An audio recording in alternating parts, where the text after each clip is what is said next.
Parliament ఎన్నికల వేళ బీజేపీకి బిగ్ షాక్. ఒక్కొక్కరుగా పార్టీ వీడాలని కీలక నేతల ప్లాన్. పార్లమెంట్ ఎన్నికల్లో భాగంగా బీజేపీలో ఒకవైపు చేరికలు జరుగుతూ ఉండగా మరోవైపు వీడే నేతలు సైతం క్యూ కడుతున్నారు. ఇప్పటికే బీజేపీ నేత మాజీ ఎమ్మెల్యే కోన శ్రీశైలం పార్టీకి గుడ్ బై చెప్పారు. హస్తం గూటికి చేరారు. కాగా అదే దారిలో మరికొందరు నేతలు ఉన్నారనే ప్రచారం జరుగుతోంది. సమయానుసారంగా ఒక్కొక్కరుగా పార్టీని వీడాలని నిర్ణయించుకున్నట్లు సమాచారం. పార్లమెంట్ ఎన్నికల్లో భాగంగా కేంద్రంలో 400+ స్థానాలలో, తెలంగాణలో డజను స్థానాలలో గెలుపు లక్ష్యంగా పెట్టుకున్న కాషాయ పార్టీని నేతలు వీడడం మైనస్ కానుంది. ఇది తెలంగాణలో పార్టీ గెలుపుపై తీవ్ర ప్రభావం చూపే అవకాశాలు ఉన్నాయని తెలుస్తోంది.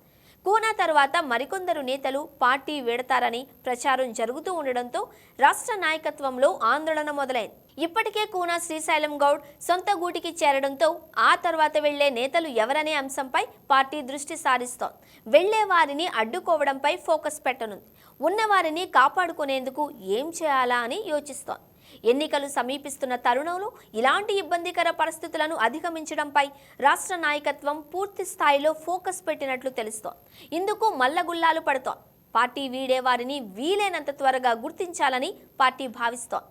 వారికి గల ఇబ్బందులు ఏంటో తెలుసుకొని వాటిని పరిష్కరించాలని భావిస్తోంది.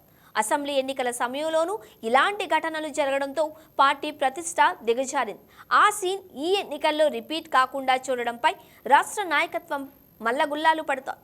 ఇటీవల జరిగిన అసెంబ్లీ ఎన్నికల్లో ఎదురైన సమస్యలు పార్లమెంట్ ఎన్నికల్లో జరగకూడదు అని రాష్ట్ర నాయకత్వం భావిస్తోంది. అందులో భాగంగా నష్ట నివారణపై దృష్టి సారిస్తోంది. పార్టీలో ఉన్న నేతలను కాపాడుకోవడంపై ఫోకస్ పెట్టినట్లు సమాచారం. అయితే కాషాయ పార్టీకి గుడ్ బై చెప్పాలనుకున్న నేతలు పార్టీకి గట్టి ఝలక్ ఇవ్వాలని చూస్తున్నట్లు టాక్. సమయం చూసి దెబ్బ కొట్టాలని నిర్ణయం తీసుకున్నట్లు తెలుస్తోంది. ఈ విషయం రాష్ట్ర నాయకత్వానికి తలనొప్పిగా మారింది. త్వరలోనే రాష్ట్రంలో ప్రచారానికి జాతీయ స్థాయి నేతలు రానున్నారు. వచ్చే నెలలో మోడీ స్కెడ్యూల్ కూడా ఉండే అవకాశాలు ఉన్నాయి. ఈ సమయంలో నేతలు వీడడం రాష్ట్ర నాయకత్వానికి తీవ్ర ఆందోళనకు గురి చేస్తోంది.